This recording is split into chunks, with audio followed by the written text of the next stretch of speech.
Fala meus amigos, tudo bem com vocês? Estou aqui para mais um vídeo aqui no canal para falarmos novamente sobre o OBS Studio. Nesse vídeo específico eu vou falar sobre as configurações que eu utilizo para as transmissões que eu faço. Então vamos agora à área de trabalho e mostrar o OBS.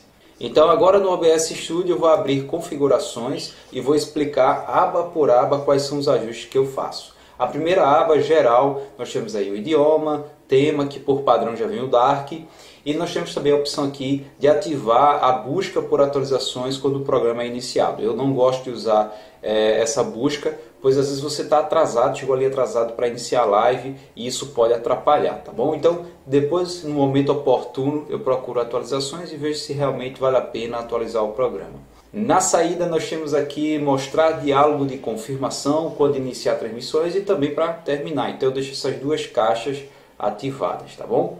E aí logo abaixo você também tem outras confirmações para você iniciar uma gravação, terminar, enfim, outros ajustes aqui eu geralmente não utilizo, deixo desativado. Mais embaixo nós temos alinhamentos com o encaixe na cena. Esses alinhamentos vão ajudar você a enquadrar a imagem dentro da janela de visualização, vamos dizer assim. Então você pode habilitar ou desabilitar. Nós temos logo em seguida projetores, tá? Eu também deixo desativado, bandeja do sistema ele vem habilitado por padrão, ou seja, vai ficar aquele íconezinho que fica aqui perto do relógio do Windows. Nós temos também a prévia, onde na prévia você pode esconder o excesso, ou seja, ou você tem uma imagem que está esticada dentro ali da prévia, ele vai te mostrar o quanto dessa imagem está sobressalente. Eu gosto de deixar porque assim eu tenho uma noção do quanto eu posso movimentar a imagem dentro do preview. Importadores, a gente vai definir aqui se deve ser buscado em outros locais aí, por configurações para ser importados aí para o OBS. Modo estúdio, a gente tem aqui mudar cena quando clicar duas vezes, eu não gosto de ativar isso. Ativar a disposição horizontal vertical também não uso. E aqui tem mostrar rótulos, prévia, programa, que são esses nomes que ficam aqui em cima, indicando a você o que é visualização apenas e o que é que de fato está sendo transmitido. Aqui em visualização múltipla eu deixo tudo marcado mesmo, aqui como vem no padrão. E agora nós vamos para a aba transmissão. Aqui na aba transmissão você vai colocar a chave para iniciar a transmissão.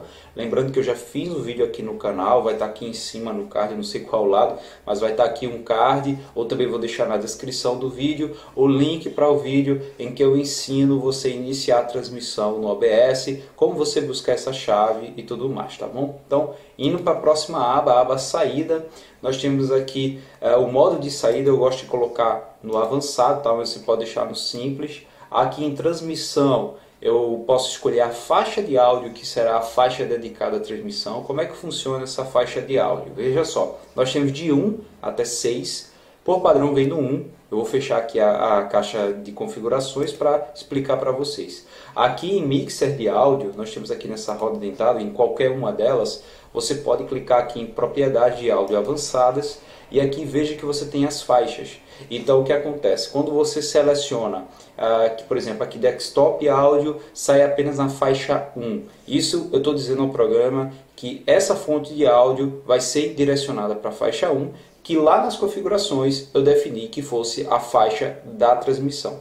Se eu desmarcar aqui a caixa 1 e marcar apenas a 2, o que é que vai acontecer? Ele vai sair na faixa 2 para qualquer outro fim que eu queira, mas não vai sair na transmissão. Então isso é interessante, por exemplo, quando você está gerando um metrônomo para ser tocado no PC, para sair na mesa de som, para os músicos, e você não quer que esse metrônomo saia na live. Então tem como você fazer esse ajuste pelas faixas, tá bom? Voltando novamente para configurações, a gente logo após a faixa de áudio nós temos o encoder, onde você, talvez se você usar NVIDIA, vai aparecer aqui o encoder da tua placa de vídeo NVIDIA, e é bem mais interessante, tá? Eu utilizo todo o poder de processamento da placa de vídeo. Quando você utiliza o X264, acaba utilizando mais o processador. Então, se você tiver uma placa de vídeo, eu recomendo você usar sim o drive aí da placa de vídeo. Logo abaixo nós temos essa caixa de seleção dizendo assim: impor configurações de serviço de codificador de transmissão. Isso aqui vai fazer com que o OBS tente empurrar no YouTube as configurações que você está fazendo aqui. Se você fizer boas configurações, você não vai ter problema. Então você pode escolher se deixa ou não essa caixa aqui selecionada. Redimensionar a saída, como é que funciona isso? Lá na aba vídeo eu vou mostrar para vocês que tem como você dimensionar a saída de vídeo. E aqui nessa opção você tem um novo redimensionamento. Para que isso? Digamos que você quer gravar ao mesmo tempo que você está transmitindo. Lá na aba de vídeo você pode colocar para, por exemplo, sair Full HD, só que você não quer transmitir Full HD, você quer transmitir HD. Então você deixa lá na aba de vídeo Full HD e aqui você redimensiona para HD e assim você vai ter uma gravação Full HD e uma transmissão HD. Mais embaixo nós temos aqui o controle da taxa de bits, eu sempre deixo CBR.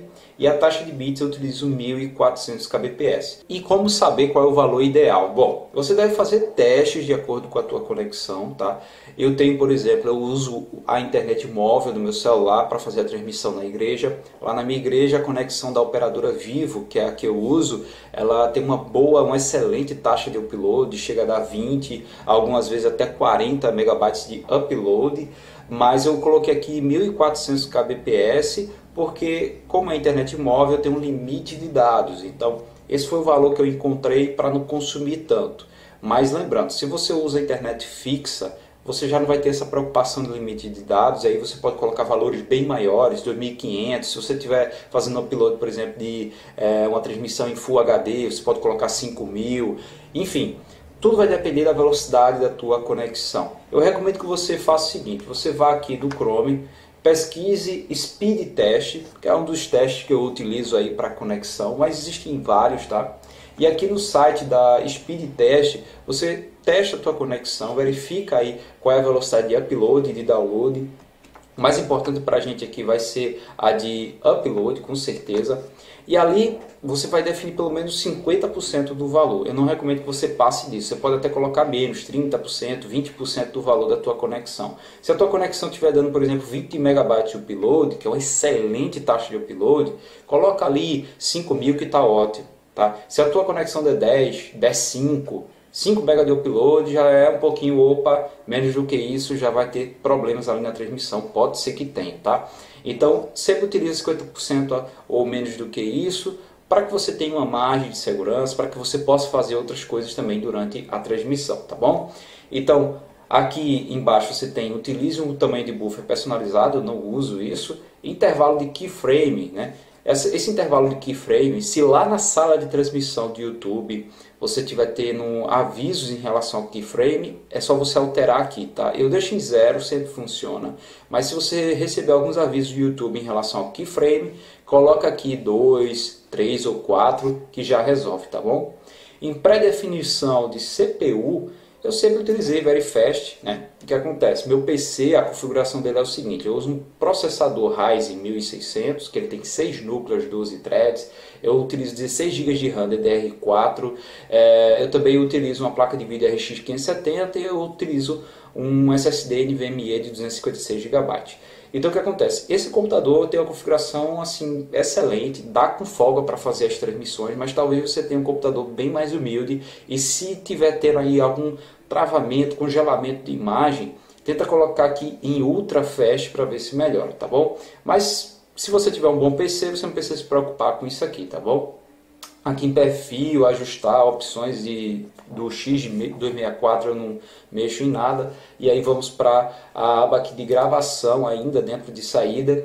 Você pode ajustar, fazer ajustes diferentes aqui para gravação em termos de bits e tal. Em áudio nós temos aqui as taxas de bits de áudio. E já por padrão vem 192, que para mim é uma taxa de bits ótima, tá tranquilo. Aqui em buffer do replay é para quem vai utilizar um replay, aí é mais para quem streama para jogos e tal. Agora indo para a aba de áudio, nós temos aqui as definições de dispositivos padrões. Novamente aqui a taxa de amostragem 44.1 kHz, eu sempre deixei nessa taxa, é o padrão do YouTube, canais estéreo mesmo. Aqui em áudio da área de trabalho eu utilizo a minha placa aqui da Sound Blaster, né, de alto-falantes, que aí ela vai captar essa saída de áudio para colocar ali no programa, né, no OBS, na transmissão. Nós temos o dispositivo de áudio mic auxiliar, no caso não está aparecendo aqui que eu utilizo a mesa de som, e como eu não estou na igreja agora, não vai aparecer. E nós temos aqui taxa de decaimento, tipo do medidor de pico, isso aqui eu não mexo, tá? Deixo sempre assim. E aqui nós temos também as teclas de atalho. Para que servem essas teclas de atalho? É para você mutar uma determinada fonte de áudio. Eu não utilizo isso aqui, pois como o áudio da minha live é controlado lá no mesário, pelo mesário, então eu não preciso me preocupar com isso. Agora na aba vídeo, o que é que nós temos? Nós temos aqui a resolução de base, ou seja, qual é a resolução que o programa vai trabalhar aqui no preview. Eu sempre deixo HD mesmo, pois eu gosto de trabalhar com a resolução que já será a resolução de saída. E nós temos a resolução de saída, que é a que vai ser enviada ou para gravação ou para streaming. Aí, lembrando, se você quer fazer gravação junto com o streaming, você deve colocar a qualidade da gravação que você quer. E lá na aba de saída, né, você pode redimensionar isso para transmissão, tá ok? E aqui embaixo nós temos filtro de redução, eu uso esse bicúbico mesmo. Valor de FPS, eu gosto de utilizar o 24, mas você pode usar o 30, que também serve. E também você tem que ter um cuidado com relação a usar 60 FPS, pois vai aumentar muito o consumo da tua rede, tá bom?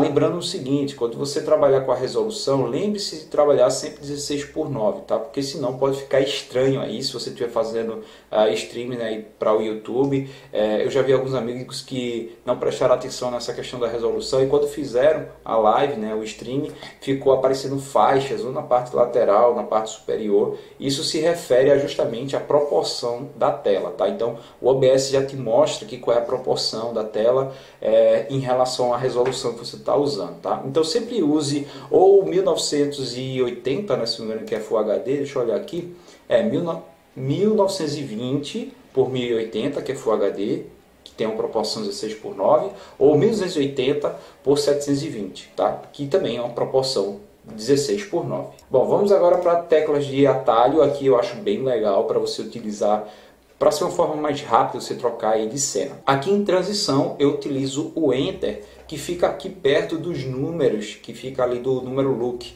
tá? Que você tem aqueles númerozinhos mais próximos, eu utilizo esse Enter. O programa faz sim a diferenciação entre o Enter que fica perto das letras e esse Enter menor que fica perto dos números. Então eu utilizo esse outro Enter, que é mais fácil. E aí eu vou colocando números de acordo com as minhas cenas, tá? Lembrando que as cenas ficam listadas aqui por ordem alfabética. Então eu atribuo aí os números, eu não coloco números para todas as cenas, tá? Para não ficar muito número, para acabar me perdendo na hora de trocar. Então eu utilizei aqui apenas 9 números de atalhos para trocar aí as cenas. E aí vamos depois para avançado, para a aba avançado, que tem um ajuste muito importante em relação a essas teclas de atalho, que aqui no finalzinho aqui da aba avançado nós temos as teclas de atalho, comportamento de foco de tecla de atalho. Aqui nós temos 3 opções. Nós temos nunca desativar teclas de atalho, desativar teclas de atalho quando a janela principal estiver em foco e desativar teclas de atalho quando a janela principal não estiver em foco. Eu super recomendo que você deixe aqui nessa última opção. Por quê? Por padrão ele vem nunca desativar teclas de atalho. E aí, como resultado, quando você sai do OBS e vai, por exemplo, para o Holyhix, que é o programa que eu utilizo para projetar um versículo ou alguma informação, né?